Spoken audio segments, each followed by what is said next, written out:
Hello, world. It's been a while since I did a YouTube live, and I was just feeling kind of bored, so I figured I would get on and see if anyone else is bored on a Friday night and is up on YouTube. So, if you're watching, if you have questions about keto, low carb, health and nutrition in general, yeah, feel free to ask away in the chat. And I also can take questions. Those of you, some of you know that I work with the company Adapt Your Life, and we have some online courses about keto now. We have a Keto Made Simple masterclass, and we have a brand new course about cholesterol. So all good. If anyone has any questions about any of that, or feel just say hi. If you're, I see there's a couple of people watching. Hello, whoever you are. Um, say hello, say hi on the chat, or if you have questions, I cannot promise to have answers, but I'll try. I don't really have any topic in mind to talk about. I was just bored and figured I would get on. So I'm hoping some of you will have some kind of question that will help me keep the time going. Otherwise, it's just going to be me blathering on.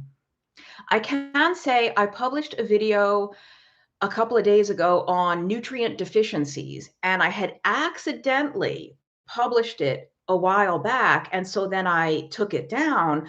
But when I re-put it up, it didn't go in the new video slot. It appears in its old slot. So if you bring up my YouTube channel and you just bring up the videos tab where it has like all the thumbnails, it's not the newest one you're going to see. You have to look a few back. But it'll come up. It'll be I think it's called nutrient deficiencies. So if anyone has, wants to learn more about that, I'm so bummed that it posted out of order because it only has like 200 something views now, which my videos don't really get that many views anyway, but 200 is pretty low for me. And I just think it's because nobody knows it's there. They haven't even seen it. Yay, Rebecca from New Zealand. Yeah, I don't, what time is it there? It must be Saturday morning, I guess, sometime. Yeah. It's kind of late, but I'm a night owl. Like I think a lot of my fans know that I tend to stay up. I will say my crazy self-destructive nighttime habits are getting much better. I have been going to bed much earlier than I used to. 11 o'clock for me is not that late. So figured I'd get on. And then yeah, people on the other side of the world can, see me. Hey, there's Tia Reed. Hey Tia. Oh, we have a question that I don't think I know the answer to, but I'll see if I can. What might still be possible for me? 5C-peptide. Last endocrinologist said I was type 2. New endo says my diagnosis is type 1. I'm on an insulin pump. I don't know what the range is for C-peptide offhand. Tell me what the normal range is, and then maybe I can weigh in, but yeah. Tia is also a medical. I mean, I'm not a medical professional. I think Tia's a nurse. Tia, if you know the answer to that question, feel free to post if you have an opinion on Engelbert's question. Engelbert Humperdinck, wink, wink. Regina, hello from PA. It's 0.5. 0.5 C-peptide is low. Is it low because you're on an ultra strict ketogenic diet, or do they think it's low because they think you have type 1 diabetes? I mean, that's different. Like people on very, very ultra strict keto diets tend to have very low fasting insulin. I'm not sure about the C-peptide, what the range is for somebody on a strict keto diet, but I would hope they would have a good way to distinguish whether you do have, type 1 or type 2. I'm not sure. Antibodies were negative, then it's probably not type 1, but I don't know. I'd really rather not comment because it's just not. I would need to know more. Like you say that 0.5 is low, but is it so low that they would suspect you of having type 2? I mean, I really would not rather comment. I'm sorry. I wish I could give you more information. Regina, what part of Pennsylvania are you from? I went to college in Pittsburgh and I just adore Pittsburgh. Everyone, like, if you haven't been to Pittsburgh in the past, 20 years, you kind of have this image in your mind and it's all steel mills and coal mines. It's really not. I mean, that it's a really world-class cosmopolitan city at this point. I mean, the museums and the parks, it's just a gorgeous town. Well, Sylvie is tuning in. Isn't it way past your bedtime, Miss Sylvie? That's my friend Sylvie from up in Canada. She's like an early bird. I don't know what she's doing up. Well, there aren't that many questions coming in. I put some books beside me just in case we had to pass time. I'll just make a recommendation because I have mentioned this book in previous videos, but I want to say Reading PA, or is it Reading? I've heard it pronounced. I think they say Reading, right? So like eastern end of the state more so, right? I think. There's this book called Chasing Cupcakes by Elizabeth Benton, and I've mentioned it in previous videos. This book is so good. I shouldn't say that. I thought it was very good. If you look at the reviews, people either love it or hate it. It depends on what you think of the author's style. She is someone that has lost a great deal of weight and is maintaining this weight loss. And, it's her story, but it's really how to change the questions you ask yourself about your own food behaviors and self-sabotaging and like the spirals that we get into. And it's I don't really know what else to say about it except that it has been very helpful for me personally. And I think in helping me, it's helping me help other people. But really it's so actionable information. It's not a diet book, it's not a keto book. There's no food plan in here, there's no meal plans, there's no recipes. It's a book that will help you stick to whatever eating plan you want to stick to, or any other kind of habit change, any other behavior you're trying to start doing or get yourself to stop doing. It's really just how to start thinking differently about just about anything. And so this has been really, I mean, she comes at it from weight loss and diet, but again, it's not a diet book. There's no meal plan. This has just been really helpful for me. And she just came out like hot off the press with her second book, Tools for the Trenches. I would not read this first, knowing that if you're watching me, you're probably into keto, you're into low carb for whatever reason. I would read Chasing Cupcakes first, and you can get a sense of her style, because this Tools for the Trenches is really just more of what she did in Chasing Cupcakes, but more questions to ask yourself, more ways to help you reprogram, negative inner monologue, negative thinking that has kept you in the same place you've been that you don't want to be in. I will say that Tools for the Trenches probably is a lot less diet centric. In fact, it's not really diet and food centric at all. It's really just more behavioral and habit change and all that. And I love both of these books. I do. But if you're brand new to this person, I would start with Chasing Cupcakes. And I hope, let me see if there's any questions. Vermont, Reading, yeah, other side of the state. Snowy Vermont. I mentioned I'm from Staten Island. Relatives in Eltingville. Oh my gosh, off Wilson Avenue. I know exactly where that is. I could walk to Wilson from where I used to live, right at Eltingville. Yes, my goodness. Oh, Staten Island it's a big place, but it's also kind of a small place.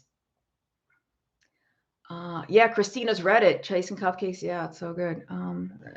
Ooh, another question. Do you think it's okay to eat the ratio keto yogurt snacks? 200 calories, 2 total carbs, avocado oil, weight moving down again. Well, I think you've answered your own question. If it's working for you, then it's working for you. Frankly, that's really my answer. Anytime someone asks, can I have X? Is it okay to have X? My answer is, I don't know. Can you? If you can eat it and still get the results you want, then yes, you can. It's everything is really individual. So I think there's a lot of things that some people can have and do great, and it's going to trip other people up. If you've been having those and you're happy with how things are going, have them. I mean, I don't think I've ever seen that at the store. Maybe I did, and I've seen it online. I've seen like the breakdown of the nutrients and stuff. It looks okay to me. Yeah, if it's working for you, have it. Does alpha lipoic acid help with fatigue? Not that I know of. Did somebody tell you that it does? If you have fatigue, I mean, I would want to dig a little and like, do you know why you're fatigued? Do you know if is it a nutrient deficiency? Are you not sleeping enough? Like, if you can identify a specific reason, then obviously you want to address that. There are, I was just talking earlier when the video started. I did a video recently on nutrient deficiencies that a lot of people missed because it was posted out of order. So when you bring up my page now with the video tab, it's not the most recent video. You have to look a couple videos back and you'll see it. But I talk a lot about fatigue in there because there's so many different nutrient deficiencies that can cause fatigue. If somebody was interested in supplements for fatigue, alpha lipoic acid would not be my number one go-to. I mean, I'm not saying it doesn't, but that's not a function of it that I'm aware of. Hello from California. Sorry you're late. You're not late. Nobody's late because I just did this spontaneously, spur of the moment. This was totally unscheduled. Do you know if IBS or gluten sensitivity could cause ALT liver enzymes to be high? Came back at 57. I don't know. I'm going to go ahead and say maybe. That's a definite maybe. Something people don't realize, and Sylvie, I know you probably were not doing like a massively intense workout, but there's a lot of things that can make some of those liver enzymes out of whack acutely, meaning like the next day or the day after you do something, a really hard workout, or I know there's some other stuff. That's the one that comes to mind most. It wouldn't shock me if there's some like inflammatory situation going on that those enzymes would be high, but I'm not sure.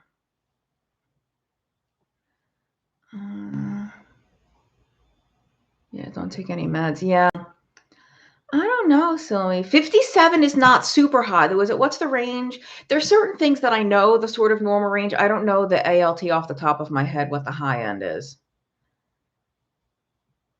If it's not that high, if it's only like a little bit above normal, I wouldn't really worry that much. But of course, this is not medical advice. Everybody knows, right?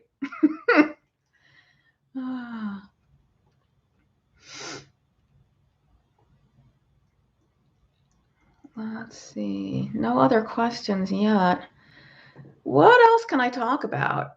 My new thing that I need to work, I do so much writing for other people, and sometimes it gets published under my name. Very often it doesn't. It just gets published under like some company's website.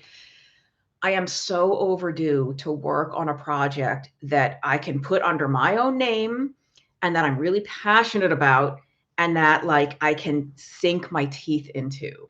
And I may have mentioned in previous, regular pre-published videos that my next thing is going to be a booklet on thyroid. It is so desperately needed out there. And it's, again, it's not going to be medical advice. It's going to be just information. It's going to be like a patient's guide to thyroid testing and treatment. And I say treatment, I mean, I'm not treating anyone, but just the treatment options that are out there, the medication options, because I get so many questions and so many people who know they have a thyroid thing and they're already on medication, but they still feel like garbage. All right, clearly you're either not on the right type or the right dose, and there's a lot of education that's needed out there. And it breaks my heart to think that there are people really debilitated. I mean, I've been through it myself, people that just feel awful and they don't know that they need to be pursuing other avenues. Like they're on medication, but they still feel terrible. Well, don't just roll over and play dead, like fight for yourself. And so I'm kind of eyeball deep in thyroid papers and books and stuff. And I have no intention of making it a book. I keep using the word booklet to like reassure myself that this isn't going to be 200 pages. I mean, if it ends up being that, then it is, but this isn't intended to be the end all be all guide to thyroid. It's going to be like the quick and dirty, get in, get out, give you the information you need so you can feel better and help yourself. I thought it was going to be my fall project. I thought it would be done by now.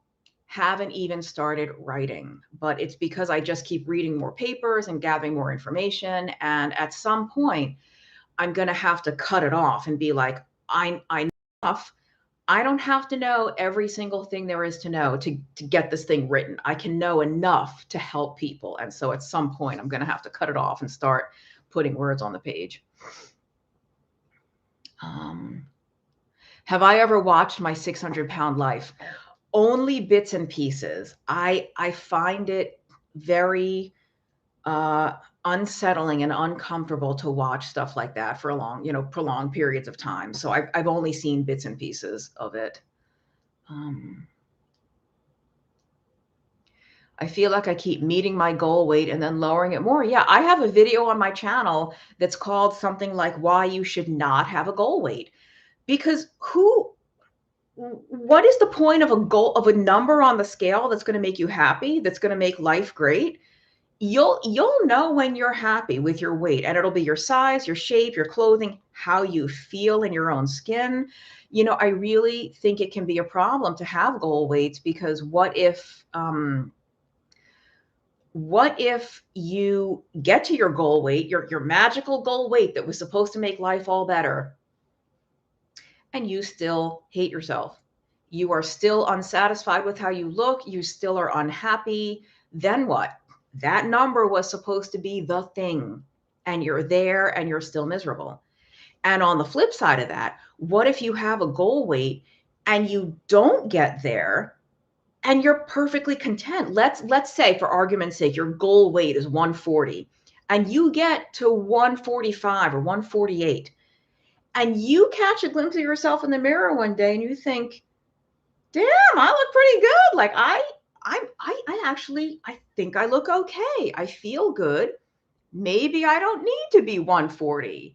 So I think it's good to have goals, but a goal weight, a specific number, I think can be problematic. So whatever you do, if you just want to keep getting smaller and smaller because you think you can, or maybe you had a goal weight and it was a little too liberal, like maybe you kind of set it too high and you could be much smaller if you want to, then keep adjusting it downward. I just hate for people to get so fixated on the number. Have some other questions. Shaman, a book on thyroid would be so welcome. Diagnosed as Graves, feel like Hashimoto's. Yeah, the thing is, Graves and Hashimoto's are both autoimmune. And so I think when you have Hashis or Graves, a lot of it is ping-ponging back and forth. So you will have signs and symptoms, sometimes of being high and sometimes of being low. I think that's a thing. And I'm so much less familiar with Graves, with hyperthyroid. The only experience I have with that is when I was over medicated, because I was hypothyroid, but I was taking too much medicine and I started having signs and symptoms of hyperthyroid. So that's, yeah. Thyrotropin PMG. Yeah, I'm not gonna like recommend medication for anyone. What I'm going to do is explain what the different medications are and why some people might benefit from one versus the other. The natural desiccated thyroid, the synthetic T3, T4 combos, this, that. Yeah, but no, standard process. I'm familiar with their stuff. I don't use it a whole lot, but I know their stuff. Yolanda has a question. Will L-glutamine help with nerve damage? Not that I'm aware of. If you think it's fixable at all, the only supplements I'm aware of that could help with nerve damage are, I want to say somebody had asked about alpha lipoic acid before. I don't know if that was you or not, because I know they use it for diabetic neuropathy. And I mean, that's very different from nerve damage that you had from like a surgical procedure. So it may not have the same effect for you. There's also something called benfotiamine. Benfotiamine, I think benfotiamine. And it's a form of thiamine of B1, vitamin B1. And supposedly that's very helpful also for neuropathy. But I don't know if neuropathy is the same as like nerve damage from an ablation. But the glutamine, I don't know if glutamine would help. I don't know that it won't, but I don't know that it would. Rebecca says, I know. Wait, let me make sure I didn't miss any other questions. I know counting calories in the low carb world can be contentious. Am I killing my metabolism or just feeding my body what it needs? 500 to 900 a day if I'm genuinely not hungry. I would say it depends. If you are not hungry, so you're not starving yourself, you're not eating 500 calories a day because you're deliberately withholding food. When you get hungry, if you eat, I think it's fine. Especially if you are still in the process of losing weight. Like if you have a substantial amount of weight to lose, I think going that low in calories on a low carb diet is okay. I wouldn't do it forever, but I think it's okay. And make sure you get some, I mean, I hope that a substantial portion of those calories are protein. That's all I'll say. But no, it should be okay for the short term anyway.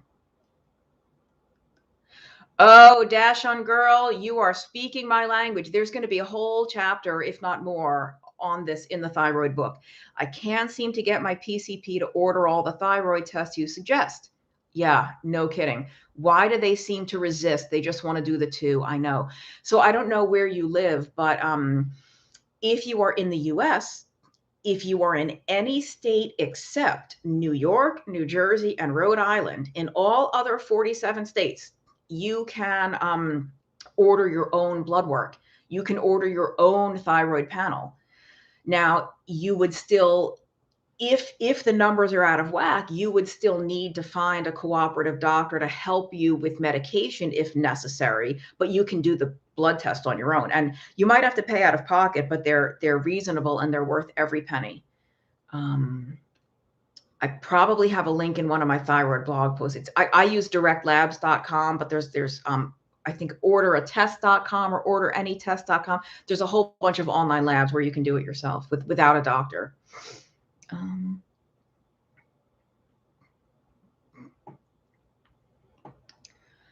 Are there vitamins? Oh, speaking of that, I will. The thyroid book is going to be a little snarky. Well, maybe it's going to be a lot snarky because, like you said, yeah, I can't. They just want to order the two tests. Why is it that the minute your cholesterol is above 200 or the minute your blood sugar is above a certain amount, or your A1C, you are not leaving that doctor's office without a statin. You are not leaving without a prescription for metformin. You're not leaving without like 6 prescriptions if certain numbers are at certain levels. And thyroid, you practically have to freaking murder somebody to not only get the full complement of tests, but then to get the right medication. They're giving out metformin like it's candy, and you practically have to strangle somebody to get some T3 medicine. Do not get me started on this. That's what the book is for. It's going to be a great outlet for all this pent-up emotion. Lisa says, are there vitamins you think people should be cautious about taking too much of? Which ones might have upper limits? Oh, my computer got weird. Upper limits that people should be aware of. So, I mean, the fact is, you can overdose on anything, but the simple answer, I'm going to have to give this some thought. The simple surface answer is you want to be more careful with any of the fat soluble vitamins, vitamin A, D, E, or K, because supposedly, your fat tissue or your body will kind of sequester those more. It will sort of store them more than the water soluble ones, like all the B vitamins, vitamin C, that stuff that basically, if you take too much, you just kind of flush it out. So if any of you who happen to take a multivitamin or like a B complex, your urine is probably fluorescent yellow, like bordering on fluorescent green. That's the B vitamins being urinated out. And that doesn't mean, there's a lot of people that are anti-supplement that say, oh, don't take supplements. You just end up with expensive urine because you just pee it all out. Well, you don't pee it all out. You pee out the excess. Your body's holding on to some of it. I mean, when they it cracks me up when people say that, because when they do, urinalysis for drug testing for like illegal drugs, they can detect it in your urine. Oh, so I guess that means it did nothing for you because you just smoked it or snorted it or shot it up or whatever and just peed it out. No, you got the effect and then you peed out some metabolite of it. So let me think though. I think I'm trying to think of specific vitamins. I mean, there are certain things like if you take too much magnesium, you'll just have loose stools. You'll have diarrhea maybe. Same thing supposedly with sodium. Like if you take too much salt, I've never had that much salt that it made me have the runs. There are actually, now that if you take certain medications, you want to be aware there are certain medications that you have to be really careful with what you supplement with. Like especially if you have a heart condition or any kidney problems of any kind, be careful with supplements. Check with your doctor or go online and look for drug nutrient interactions. Some drugs cause you to get rid of certain nutrients faster, so you should supplement. And other types of drugs cause your body to retain more certain nutrients, so you don't want to take extra amounts. And it just, that's a very complicated answer, but I'm glad I remembered to say that, because that is a thing. There are certain medications that you don't want to be mixing with certain kinds of supplements. But I mean, for the most part, I hesitate to say anything that could be possibly misconstrued. I think it's pretty hard to get yourself in trouble with supplements unless you're taking, again, medications aside, unless you're taking mega doses for long periods of time, which most people aren't doing. But, the few case reports I've seen, just in passing and in the medical literature of people running into problems, it was people taking, insanely high doses for long periods of time. Jake, thank you. You're such a big fan. Thank you for the positivity. Bob Harper, I'm not ignoring your question. I missed it. Let me go scroll up and see what you asked. My apologies. I don't ignore. Did I miss a thyroid, Graves? I'm missing your question, but was this a question from some other time, or was it tonight and I just missed it? I'm scrolling up to see if I missed it.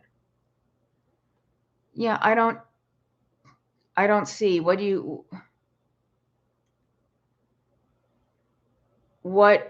is your question about Bob Harper?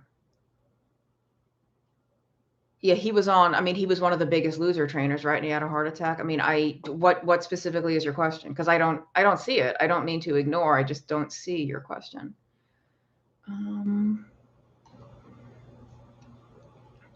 Can I take vitamin D and K7 at the same time? I don't see why not. They're separate vitamins. I think you can take them at the same time.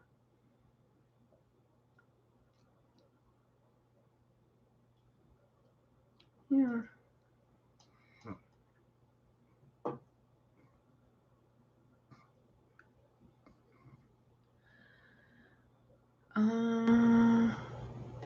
What else? What else is going on out there? It's Friday. Did everyone have a nice Thanksgiving?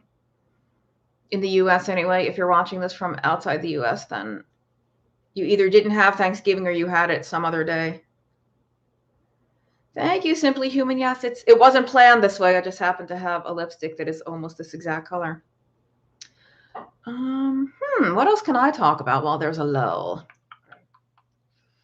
I don't know.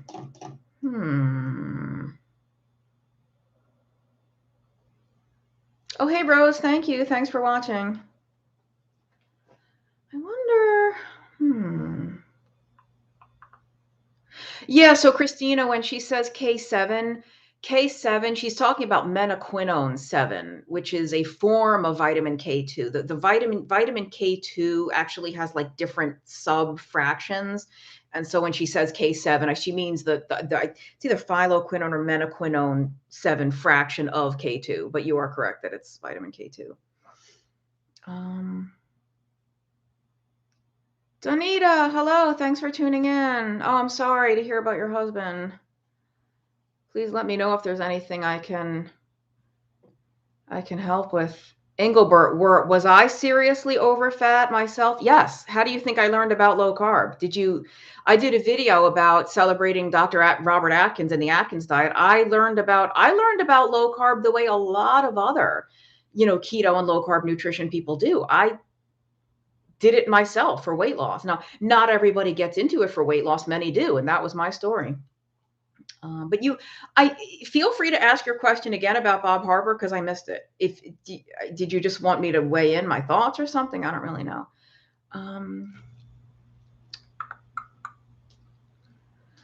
Regina says, what do I think about the protein sparing bread? Well, it's funny you should ask. I was just talking to somebody about this the other day. I adore Maria Emmerich. She helps a ton of people. I just wish that the bread wasn't called protein sparing bread. The bread is not sparing protein. It is a bread that is suitable for a protein sparing modified fast. It's not a protein sparing bread. That aside, again, my answer to this is my answer to everything. If it works for you, great. And clear, it's working for a ton of people. I mean, it's like all the rage. I have not actually taken the time to make it yet myself. I have not tried this magical bread, but to my understanding, it's basically 0 carbs or close to it and almost 100% protein. So I think for somebody that's wanting a bread kind of texture, that replacement, why not? Probably fine. Oh, another person watching from Australia. Hello. Oh no, we had a New Zealand. Now we have Australia. Are exogenous ketones the same in your body as the natural ones produced? Good question. The research on this is in its infancy. It is kind of only beginning. So there's a lot we don't know. The exogenous ketones do have many of the same effects and benefits that you would get from the ketones your own body would make. What you don't get with the exogenous ketones is the metabolic shifts that are happening in your body on a ketogenic diet that would have you produce the ketones yourself. Like for example, in my Alzheimer's book, I talk about how Alzheimer's disease is one of the few conditions for which I think the exogenous ketones are probably helpful. Because if the problem in Alzheimer's disease is that the brain is basically starving because it's not properly using glucose. So great, okay, let's give it an alternative fuel. Let's give it some ketones. And you can do that by just taking the exogenous ketones. But if you are somebody who is trying to lose 100 pounds or 50 pounds or reverse type 2 diabetes or reverse PCOS or non-alcoholic fatty liver and all this stuff, exogenous ketones are not going to do that. What's going to do that is lower blood sugar and lower insulin, and that's going to come from a lower carb diet. So I guess the answer to your question is yes and no. The exogenous ketones, I think, can be really helpful for various circumstances, but they don't have all the same effects from doing a low carb diet. Dr. Berry said that when your clinician resists blood work, simply ask them to put it in your medical record. Yeah, that's it. Thank you, fully laden. That's and not just no, I guess it is just mainly the blood work. I think you're well within your right to say, can you please make a note that on such and such date I asked for such and such test and you refused, and that's okay. Because then 6 months later, if it turns out that you had a serious problem, there's a written record that you had asked to be tested for whatever that thing might have been. Yeah, I think we as patients we don't trust ourselves enough. We don't advocate for ourselves. We don't stand up for ourselves. We're still very much, we feel anyway, that we're in kind of a subservient relationship to the medical professional. Now, they know more than we do in a lot of circumstances, right? Like they went to school for a gazillion years. They worked really hard, but nobody knows our bodies better than we do. And so I think some of us are really hesitant to fight for ourselves and to speak up and to say, could you please test me for such and such, or I think I have this. It's hard. I've been very fortunate to have really good doctors, but I also think they sort of know who I am, so to speak. So like they know, maybe they feel they can talk to me on a level that they don't talk to their regular patients, but that's doing everyone else a disservice. Like everyone deserves to be educated and to like understand what they're dealing with. Kim is here from Guam. We are like super international right now. Well, no, Guam is the US, I guess, right? We are super geographic. We are global. We have Guam, we have Australia, we have Canada, we have New Zealand, and the US. Oh, thanks so much, Dash and Gall, for recommending my channel. Warn people about, I'm not going to warn people about Dr. Berg. Dr. Berg does a lot of good work. I know that he has helped a lot of people, but he is relatively new to keto and he puts out a lot of information that I disagree with. I think he is engaged in a lot of the sensationalism and the fear mongering that goes on that I try to kind of be a voice of not sanity. I mean, it is keto without the craze, but like of temperance and of like, let's, take a step back here and be calm about all this. But I respect the fact that he is helping a lot of people in his own way. What else is here? Oh, thanks so much for the positive feedback, everybody. Do I think dementia patients should consume orange juice? So I am not a doctor, but I am a nutrition professional. And no, I think someone whose brain is not properly metabolizing glucose probably should not drink a lot of liquid glucose.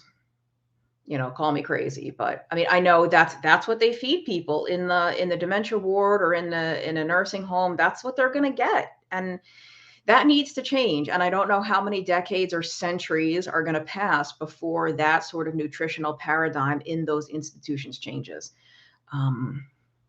Most of the people I know that are doing keto or helping a relative with cognitive issues with keto are, doing it on their own. This person still lives independently or lives with the family.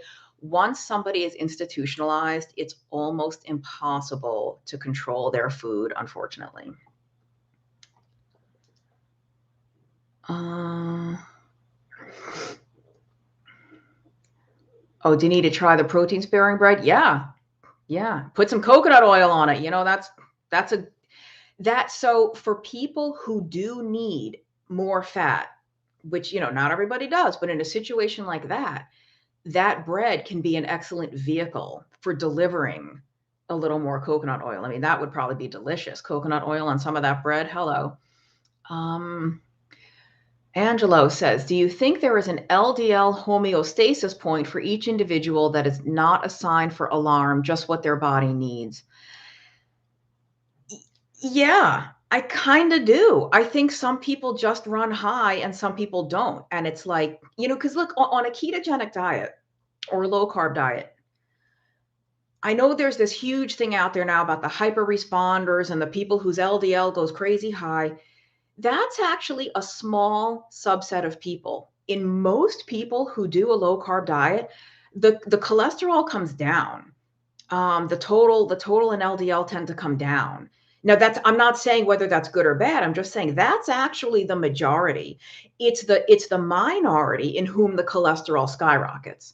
I do think there is maybe a homeostasis point. And we also,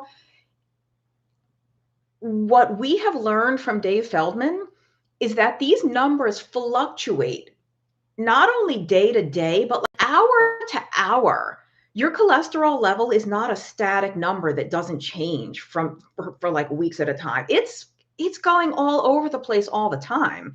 But do I think as a general rule, some people, their homeostasis or their sort of cholesterol set point, if you will, is higher? Yeah, probably. But I also, isn't it interesting that most of these hyper responders had a quote unquote normal cholesterol level before doing a low carb diet.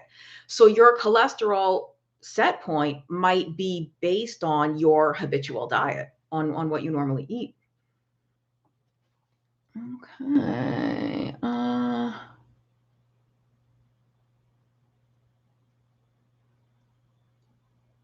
I am doing keto and stalled now. Does page 4 help to break a stall? For most people, yes.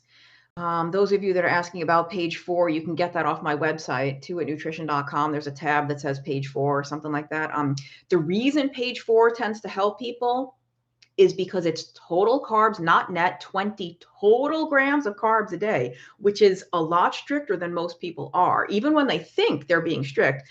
And it also limits the added fats and oils. So the total quantity of like butter, heavy cream, cheese, oil, mayonnaise, that's limited. So that does tend to get things moving for most people. Can you talk about dementia drugs that are commonly prescribed that might interfere with the brain's ability to heal rather than help? Yeah, sorry, my head is itchy right now. Every single Alzheimer's drug I'm aware of is pretty disappointing. They are very lackluster. The results are nothing to celebrate, nothing to sing the praises of. There was one that they actually ended the clinical trial early because people on the drug were doing worse than people on the placebo. And so I assume that drug is never even made it to the mass market because it was like they couldn't even finish the clinical trial. That's how bad it was. I guess it just depends. I mean, there's drugs that are, and forgive me, I don't know which ones are which off the top of my head. It's been a while. There are certain, it just depends on the mechanism of action of the drug. What is the drug doing that's supposed to be helping? If it's something called a cholinesterase inhibitor or an acetylcholinesterase inhibitor, those probably do not harm. Those are probably not inducing any harm. I do think some of these anti-amyloid drugs are not helping because the amyloid, from a lot of what I can tell, is there to help. Now that's, I'm not a doctor. This is not medical advice, but that's the more I see about amyloid and what it's doing in the brain, it may actually be protective on some level. And so to stop that process can be problematic.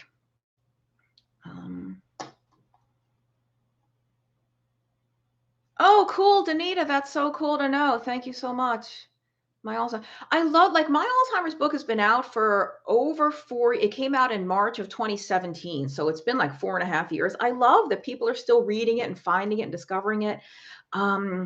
If I had it to do over again, I would have called it Keto for Alzheimer's, because keto, if I had known how keto would explode over the last few years, I mean, that would have sold a lot more books. But maybe as the whole keto thing starts to wane, not the keto diet, but just the keto as a word, as a phrase, it's starting to get kind of a bad reputation. So if people start to move away from that word, I'll be better off in the long run that that's not in the title of the book. But I think that would have been more eye-catching. Ooh, keto for Alzheimer's, what?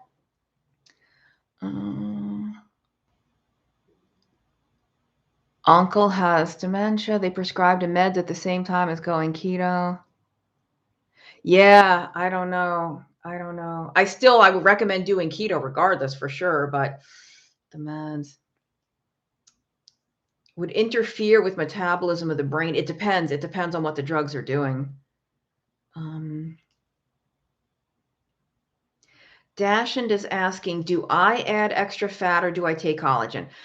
I am taking collagen, but only because, like, I don't think it has magical miracle properties. I'm taking it because I've had a tub of it sitting around forever, and I can either throw it out. I mean, it's pure collagen powder. It's not going to go bad. It's not going to expire regardless of what the container says. I can throw it out, or I can just start putting a scoop in my coffee. So I've the past few days, just to use it up, I've been putting a scoop in my coffee, and it's literally only been like 2 days, so I can't tell you whether or not it's helping my nails or my skin or anything. I will report back after. It's kind of a big tub, so it'll last me a couple weeks. But that's why I'm taking it. I'm not taking it because I think it has like super special benefits. Some people swear by it though. Some people really notice a difference. So you know, I don't think it's harming anyone. It's not going to hurt anyone to take collagen, but whether the benefit you're going to get is worth however much it costs you to buy it, that's a question, I guess. And do I add extra fat to my diet? I do, but you know, it depends on what you mean. I use cream in my coffee, but sometimes I use heavy cream. Sometimes I use what they call light cream or table cream. So it's a little richer and thicker than half and half, but it's much less thick and rich than heavy cream. It's like an in between. So like I put that in my coffee. I you know, I cook with olive oil and bacon fat and stuff like that. I eat cheese. I mean, I eat high fat foods. Um, I don't add a lot of fat to like hit a fat macro or to like make sure I'm getting a certain amount of fat. I add it mostly for flavor. I'll tell you what, I get into trouble with toasted sesame oil. If you've ever been to like an Asian grocery store, they have it at the regular supermarket now too. The not regular sesame oil, but the toasted, it's so good. It's like this nutty, oh, it's so good. I could just put that on a spoon, eat it, enjoy, put it on a spoon, eat it, enjoy. Before you know it, half a bottle of toasted sesame oil is gone. So I have to be careful with that. Keto and OMAD. Does OMAD backfire with a slow met? So OMAD, for those of you who don't know, is 1 meal a day, OMAD. I think 1 meal a day is fine, but like the answer to everything is if it's working for you, keep doing it. Because I think the 1 meal a day works really well for some people, but I see women kind of not do so well with that. I think women sort of need to eat more than once a day. Not need to, and nobody needs to eat, you know, at any point, but like I just worry that I don't know that I love 1 meal a day for women. But if you feel well, and I wait, let me get back to you. Are you? Yeah, I'm assuming you're a woman. If it's working for you, then I would keep doing it. Someone said collagen protein doesn't count toward your protein goal. Is this true? That's kind of a hard thing to answer because collagen protein is, I don't know. So you know how like there's a difference between proteins that come from animal foods and proteins that come from plants. So let's say like something like lentils or kidney beans, those are plant foods that have protein.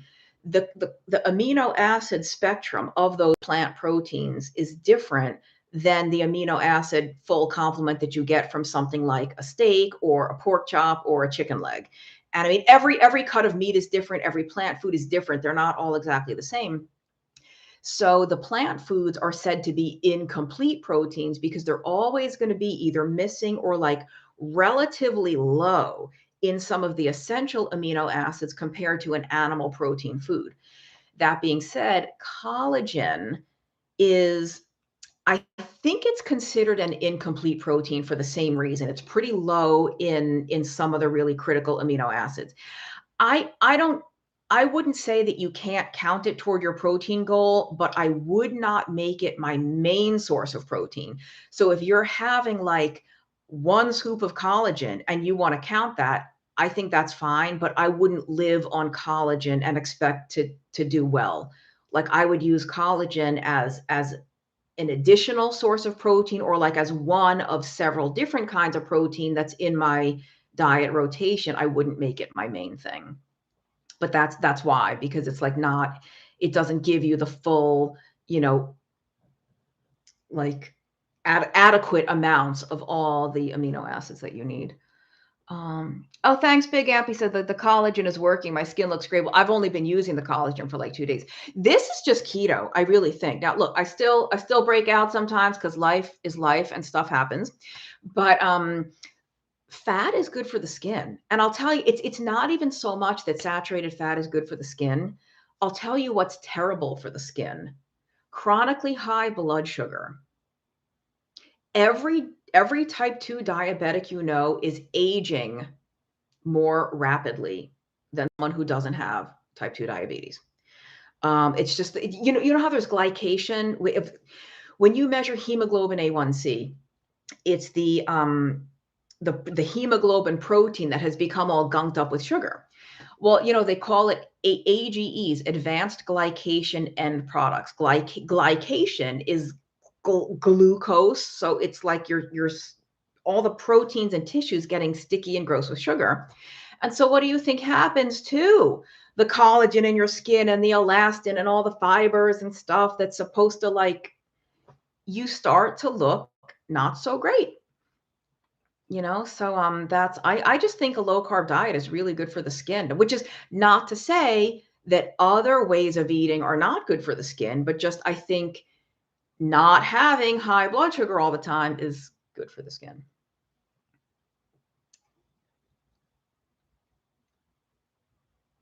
Oh, Simply Human. Uh, I hesitate to really.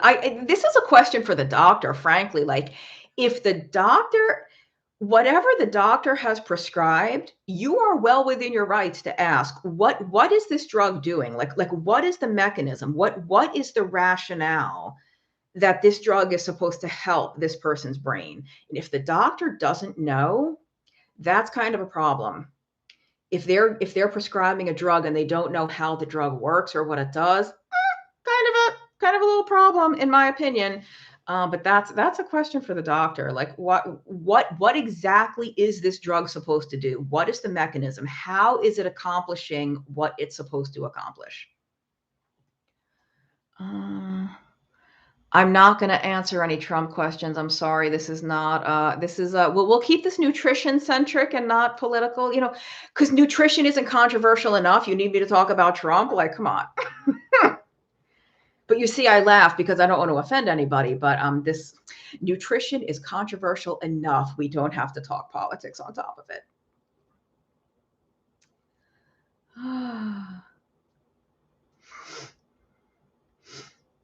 Let's see.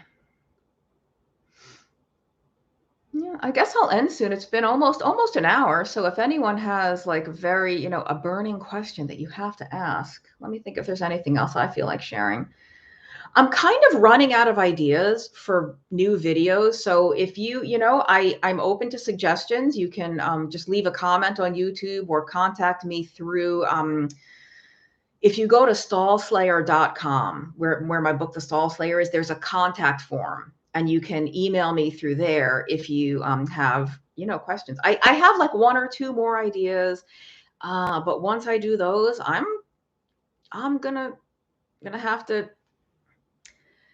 What's the word they use? Not scrape the bottom of the barrel, because that's like a negative thing. I'm just gonna have to like dig deep for the pearls that I can keep making new videos. Berberine and diabetes. Mona Lisa. Go, like, when this video is done, bring up my channel and click on the videos tab. And if you keep scrolling to past videos, I did a video on berberine, a whole video on berberine. It's one of the few supplements that I am actually impressed with the research that I've seen on it. Now, I think if you're doing keto and you're doing it properly, like not messing around, like really doing it, you probably don't need the berberine. Like the keto alone will fix the blood sugar for the most part. But I think the berberine can probably help a little bit. Protein spiking insulin. So I have a blog. It's 2atnutrition.com. If for some reason it doesn't come up, type in www.2atnutrition.com. Sometimes there's a little weird snag with my website. I did a very long blog post about gluconeogenesis and protein spiking insulin and all this, and you will learn a lot from it. Actually, I'll just post a link. I can probably sometimes it lets me open like new tabs and sometimes it doesn't. I'm going to put a link to that blog post right in the chat. Give me 1 second. Here it is. Copy link. So there is the link to that post about gluconeogenesis and insulin and protein and all that. Can a non-diabetic take berberine? I don't see why not, but I don't know why they would. I mean, berberine is, if I'm recalling correctly, it is also antimicrobial. So sometimes it's part of like a broad spectrum antimicrobial gut health type of protocol. So I know that people who do not have diabetes use berberine for things other than blood sugar.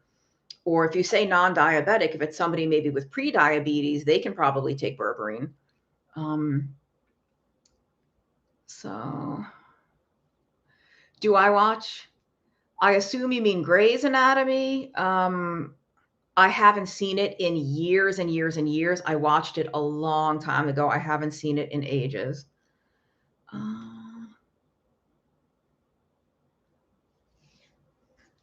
Oh, I'm so glad that worked out, Dashin Girl. The Rue and Why, stop worrying about OMAD and fasting. Yeah, people that have had bariatric surgery cannot do one meal a day. You can't, because you can't eat that much food. Now, the whole point of a gastric bypass surgery is to get you to eat less food, but you still have to get a certain amount, and you can't get that all in one meal. You'll make yourself sick. So you do have to have a little bit. Like this is why I really don't give a lot of blanket recommendations. Everybody should do X. Everybody should eat Y. No, because I don't know what medication are you on? Did you have bariatric surgery? Do you have whatever condition? Like, it's frankly, it's kind of dangerous to get. And this is why it kills me when in various groups and forums and whatever, when somebody asks a question, it is absolutely all well and good for other people to chime in with advice. Oh, have you tried this? I did X. I try this. That's nice that people want to help people. But when you don't have all the information, you can get somebody into trouble. You know, if you don't know that they're taking certain medications and you told them to do something, or maybe they have a history of really, serious eating disorder and you're telling them to fast more or do one meal a day or something, like maybe not the best advice in all circumstances. So like, I know everybody thinks it's a sin to snack or to graze instead of having one gigundrous meal or two big meals. There is zero right or wrong, good, better, best. Everything really depends on the individual situation. And what works really well at one point might not work so well 6 months later or 6 years later, when your health state is very different, activity is different, when lots of things have changed. It makes sense that the approach that was the best for you at some other point is maybe not the greatest now. So,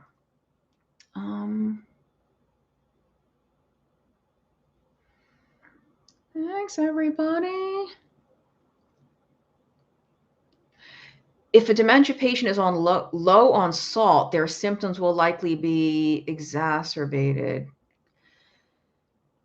I want to say yes, because sodium, elderly people have probably been the worst victims of the salt fear mongering. Now, there's a lot of problems with how we've all been made scared of salt and sodium, sodium specifically. The elderly kind of bought into it the most. And I think that we've done them a real disservice. Could it exacerbate symptoms? Maybe. I'm not sure. But I do think that there is some elderly people that need more sodium. Is Quack Watch trustworthy? I don't know. I'm probably on there, so I really don't know. I want to say no, because I think I know of some doctors that I like and respect that are probably on there, but I can't really. You have a lot of questions that I don't know the answers to, or would prefer not to comment on. I'm really sorry. I just, how do they define quack? how do they, what is their criteria for somebody being a quack? Because then, somebody could call Stephen Finney a quack, and he's not a quack by any stretch, in my opinion. Maybe in someone else's opinion, he is. Lord Ken Berry probably gets called a quack every other day, or a million times a day in a single day. Do I think Ken Berry's a quack? No.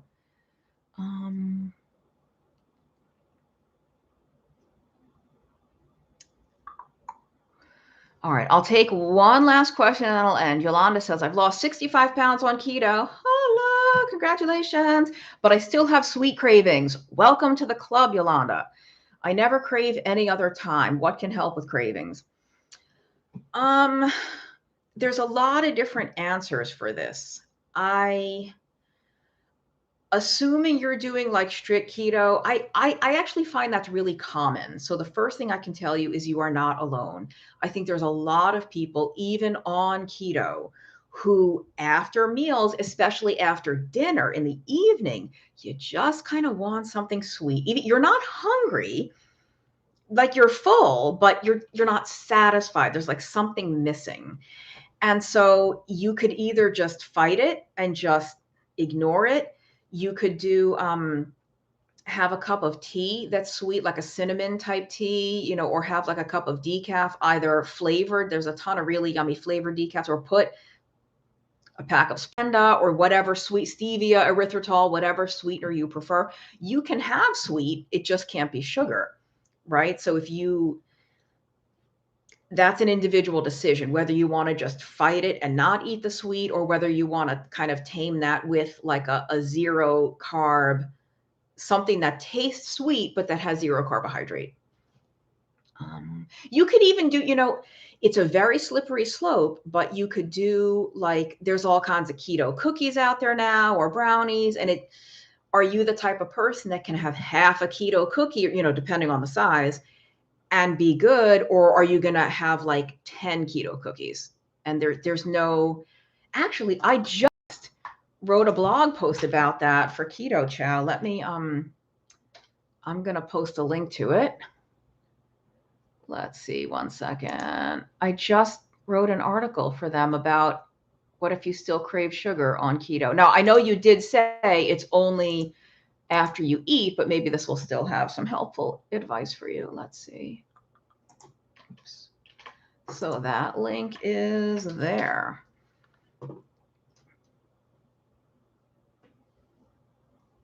Is low carb beer okay? If you can drink it and still be happy with the results you get, then yes. That's really a totally individual thing. Some people can drink, they can have wine, they can have vodka, they can have low carb beer and still do well. And some, it's like not going to work so well. So I know lots of people that drink, all different kinds of alcohol and do fine. And some people realize that they're better off without any. Do you think high levels of stress reduce the benefits of keto? Maybe, but if you have a high level of stress, you are better off doing keto than having a high level of stress and eating garbage. So even if it does kind of reduce it a little bit, you're still going to get massive benefits from eating a healthy diet that, keeps your blood sugar lower than it would be if you were massively stressed out and eating sugar all the time. So that's what I can say. If better to eat keto and be stressed than be stressed and not eat keto.